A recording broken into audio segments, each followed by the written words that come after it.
नमस्कार मित्रों, study wise direction channel में आपका स्वागत है।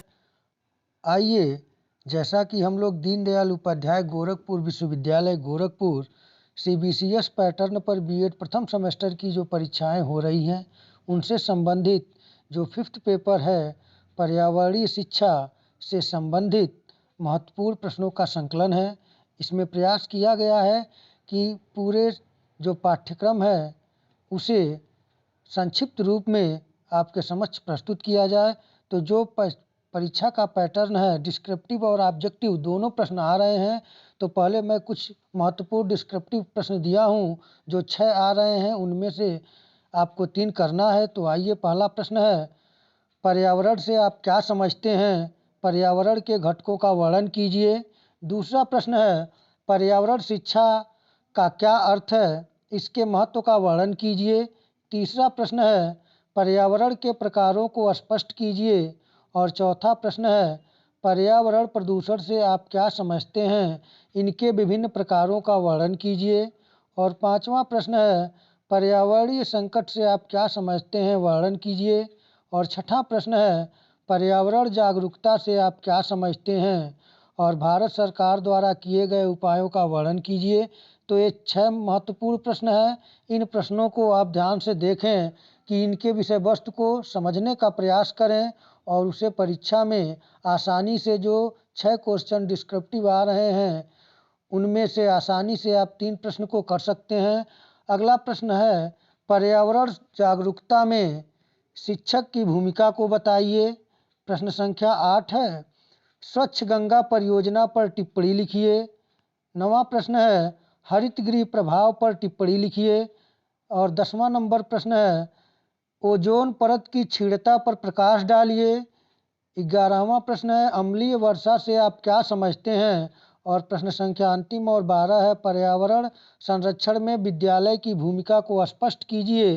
तो मैं इन 12 प्रश्नों के माध्यम से प्रयास किया हूँ कि आपका पूरा पाठ्यक्रम इसमें शामिल हो जाए, जिससे कि आपका सिलेबस भी तैयार हो और आप परीक्षा में अच्छे अंकों के साथ उत्तीर्ण हो, जिससे कि आगे की तैयारी में या कोई परीक्षा टॉप करने में आपको कोई समस्या न हो। आइए, तो अब ऑब्जेक्टिव प्रश्न देखते हैं। ऑब्जेक्टिव प्रश्न में पहला प्रश्न है, इन्वायरमेंट किन 2 शब्दों के योग से बना है? तो जो इन्वायरमेंट है, इन्विरोन और मेंट शब्द किसके योग से बना हुआ है? दूसरा प्रश्न है, पर्यावरण एक बाह्य शक्ति है जो हमें प्रभावित करती है, यह परिभाषा किसकी है? तो यह परिभाषा पर्यावरण एक बाह्य शक्ति है जो हमें प्रभावित करती है, रॉस महोदय की है। प्रश्न संख्या तीसरा है, पर्यावरण किसी जीवधारी को प्रभावित करने वाले समस्त कारकों का योग है, यह परिभाषा किसकी है? तो पर्यावरण किसी जीवधारी को प्रभावित करने वाले समस्त कारकों का योग है, यह पर्यावरण की परिभाषा फिटिंग महोदय की है। तो जो ऑब्जेक्टिव प्रश्न है इसी प्रकार से आएंगे आपसे। कभी कभी ऐसा होगा कि इन्वायरमेंट दे दिया जाए और यह पूछे कि इससे बना शब्द क्या है, तो आप इन्वायरमेंट करेंगे, या यह पूछ दे कि रास को की परिभाषा क्या थी और परिभाषा दे दे। यानी कि प्रश्न को किसी भी प्रकार से यदि पूछे तो आप आसानी पूर्वक उसको करने का प्रयास करें। जो प्रश्न समझ में नहीं आए उसे कुछ देर बाद फिर पढ़ें, फिर प्रयास करें, सफलता और मिलेगी। आइए चौथे प्रश्न को देखें। चौथा प्रश्न है, संस्कृति पर्यावरण का मानव निर्मित भाग है, यह किसने कहा? तो संस्कृति पर्यावरण का मानव निर्मित भाग है, यह प्रसिद्ध कथन हर्स्कोविट्स महोदय का है। और 5वां प्रश्न है, इन्वायरमेंट शब्द किस फ्रांसीसी शब्द से बना है? तो यहाँ पे यह भी पूछ सकता है कि इन्वायरमेंट शब्द की उत्पत्ति किस भाषा के शब्द से है? तो फ्रांसीसी से। और फ्रांसीसी का कौन सा शब्द है? तो विनविरोनर से। तो इस प्रकार आप प्रश्न देख लीजिए, समझ लीजिए। प्रश्न संख्या 6 है, पर्यावरण को हम मुख्य कितने भागों में बांट सकते हैं? तो पर्यावरण को 3 भागों में बांटा गया है, भौतिक पर्यावरण, जैविक पर्यावरण और सामाजिक पर्यावरण। अब इसके अंतर्गत अगर प्रश्न घुमा के पूछे भौतिक पर्यावरण के अंतर्गत क्या आते हैं, तो जो टचेबल चीज़ें हैं, जो भौतिक दिखाई देने वाली चीज़ें हैं, वे सब भौतिक पर्यावरण के अंतर्गत आ जाएंगे। और दूसरा जो जैविक पर्यावरण के अंतर्गत है, जीव जंतु आ जाएंगे। और सामाजिक पर्यावरण में मानव समाज में होने वाले सदस्य की अंतर्क्रिया के रूप में जो घटनाएं हैं वो आ जाएंगे। आइए 7वां प्रश्न है, पर्यावरण वह सब कुछ है जो किसी वस्तु को चारों ओर से घेरे हुए है तथा उस पर प्रत्यक्ष प्रभाव डालता है। किसने कहा? यानी कि यह परिभाषा है जिन्सबर्ट महोदय की पर्यावरण की पर्यावरण वह सब कुछ है जो किसी वस्तु को चारों ओर से घेरे हुए है तथा उस पर प्रत्यक्ष प्रभाव डालता है, पर्यावरण कहलाता है। 8वां प्रश्न है, पहला जलवायु सम्मेलन 8वां प्रश्न है, पहला जलवायु परिवर्तन सम्मेलन कहाँ हुआ था? तो पहला जलवायु परिवर्तन सम्मेलन 1972 ईस्वी में स्वीडन की राजधानी स्टॉकहोम में पहला सम्मेलन आयोजित किया गया। यह प्रश्न महत्वपूर्ण है, आप देख लें। 9वां प्रश्न है, भारत में पर्यावरण संरक्षण अधिनियम कब बना? तो भारत में पर्यावरण संरक्षण अधिनियम भारत की संसद द्वारा 1986 में पारित किया गया था और संविधान के अनुच्छेद 253 के तहत यह 19 नवंबर 1986 को लागू हुआ। तो यहाँ से 2-3 प्रश्न घुमा के पूछ सकता है कि पर्यावरण संरक्षण अधिनियम भारत की संसद द्वारा किस सन में पारित किया गया? तो 1986 में। और यह पूछे कि संविधान के किस अनुच्छेद के द्वारा? तो 253 के तहत। यह 253 के तहत कब लागू किया गया? अनुच्छेद 53 कब किया गया? तो वह होगा 19 नवंबर 1986 को लागू कर दिया गया। तो यहाँ से इस प्रकार प्रश्न बनेगा। आइए और अगले प्रश्न को देखें। प्रश्न संख्या 10 है, प्राथमिक उपभोक्ता की श्रेणी में आते हैं। तो प्रथम श्रेणी के उपभोक्ता शाकाहारी जंतु वनस्पतियों का भोजन के रूप में प्रयोग करते हैं, वे प्राथमिक उपभोक्ता की श्रेणी में आते हैं। उदाहरण के लिए खरगोश, गाय, बकरी, हिरण, चूहा, बंदर, हाथी, जिराफ आदि प्राथमिक उपभोक्ता की श्रेणी में आते हैं। आइए अगले प्रश्न को देखें। प्रश्न संख्या 11 है, इकोलॉजी शब्द का प्रयोग सर्वप्रथम किसने किया? तो इकोलॉजी अर्थात पारिस्थितिकी शब्द का प्रयोग 1866 में जर्मन जीव वैज्ञानिक अर्नेस्ट हैकल ने अपनी पुस्तक जनरल मॉर्फोलॉजी देर ऑर्गेनिज्म में किया था। तो आप इकोलॉजी शब्द के सर्वप्रथम प्रयोगकर्ता अर्नेस्ट हैकले को भी जान लें, यहाँ से भी प्रश्न बनने की पूर्णतः संभावना है।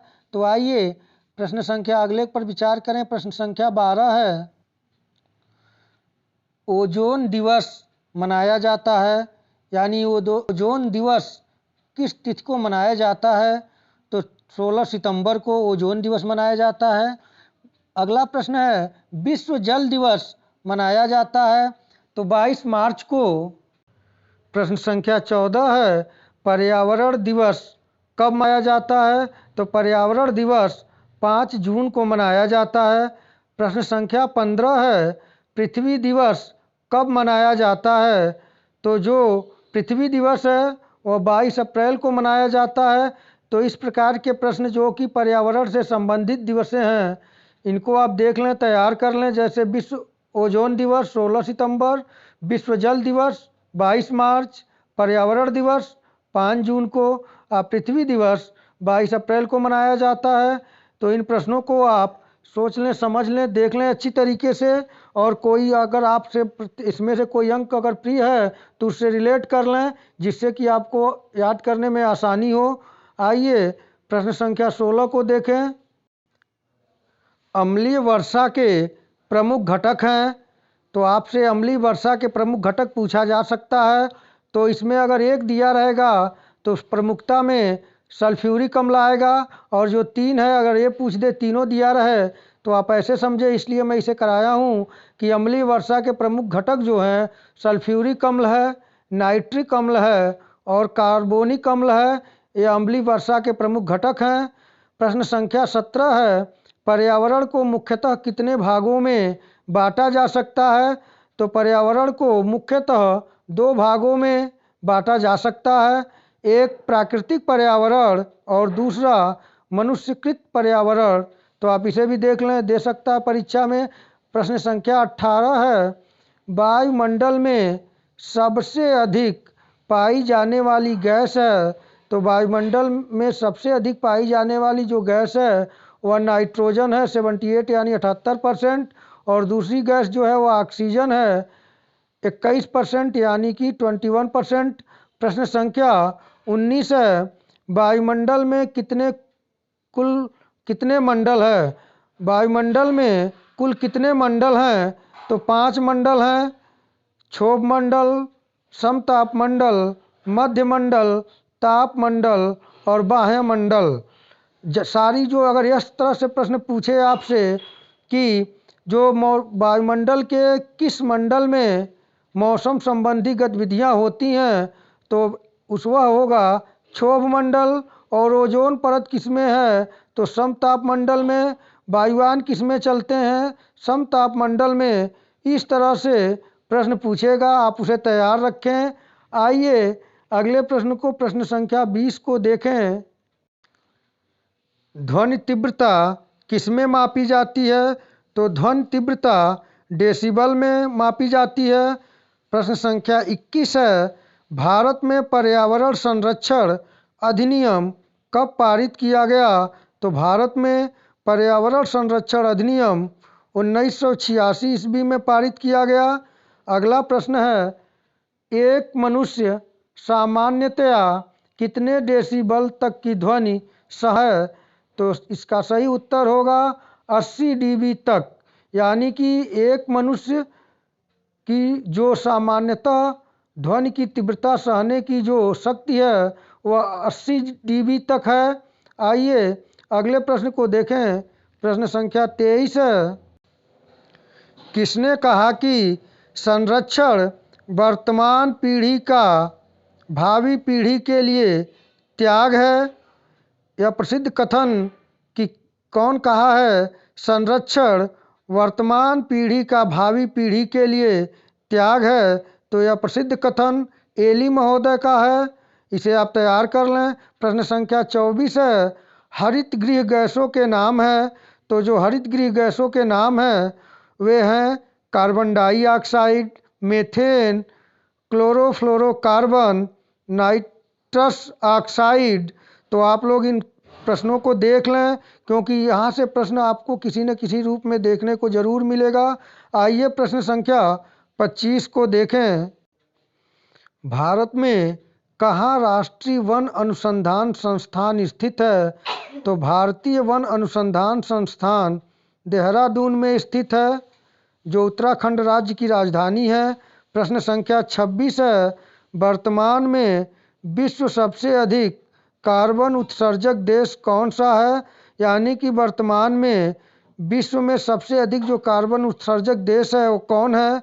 तो जो इसका निर्धारण करती है तो यूरोपीय आयोग और नीदरलैंड पर्यावरण आकलन एजेंसी द्वारा जारी किए गए एडगर डेटाबेस के अनुसार विश्व में सबसे अधिक कार्बन डाइऑक्साइड गैस का उत्सर्जन करने वाला देश चीन है, जबकि सर्वाधिक प्रति व्यक्ति कार्बन डाइऑक्साइड गैस उत्सर्जन करने वाला देश अमेरिका है। यानी कि कहीं न कहीं यह विश्व की दो महाशक्तियां जो अपने आप को कहती हैं वे सबसे अधिक मानवता को खतरा में डालने का कार्य करती है। देखिए किस प्रकार से कि विश्व में सर्वाधिक कार्बन डाइऑक्साइड गैस का उत्सर्जन करने वाला देश चीन है, जो कि वो भी कहता है कि हम महाशक्ति हैं और हमेशा इधर उधर की बात करता है, जबकि सार्वजनिक प्रति व्यक्ति कार्बन डाइऑक्साइड गैस का उत्सर्जन करने वाला देश अमेरिका है। वो भी ढोल पीटता है कि हम सबके विश्व के मानवता के रक्षक बने हुए हैं, लेकिन देखने पे सच्चाई कुछ और है। तो इसे देखते हुए भारतीय राष्ट्र को मजबूत करने का भी प्रयास करना चाहिए। वे बातें मैं आप लोगों को जब हिस्ट्री का क्लास लूँगा और तैयारी कराऊँगा जीएस में, तो उसमें मैं बताऊँगा। तो फिलहाल आप इस परीक्षा में इतना ही देखें कि जो वर्तमान में विश्व में सबसे अधिक कार्बन उत्सर्जक देश विश्व में पूछे तो चीन है, और प्रति व्यक्ति उत्सर्जन में पूछे तो अमेरिका है। आइए प्रश्न संख्या 27 को देखें। दुधवा राष्ट्रीय उद्यान उत्तर प्रदेश के किस जिले में स्थित है? तो लखीमपुर खीरी में। प्रश्न संख्या 28 है। चिपको आंदोलन भारत के किस राज्य में चलाया गया था? तो चिपको आंदोलन वर्तमान के उत्तराखंड राज्य में चलाया गया था। प्रश्न संख्या 29 है। मेधा पाटकर का संबंध किस आंदोलन से है? तो मेधा पाटकर का संबंध नर्मदा बचाओ आंदोलन से है। प्रश्न संख्या 30 है। विश्व सतत विकास शिखर सम्मेलन हाल ही में कब आयोजित किया गया? तो 2021 में। आइए प्रश्न संख्या 31 को देखें। भारत में वन संरक्षण अधिनियम सर्वप्रथम कब बना? तो भारत में सर्वप्रथम वन संरक्षण अधिनियम 1980 ईस्वी में बना। प्रश्न संख्या 32 है। G8 देशों में कौन कौन देश हैं?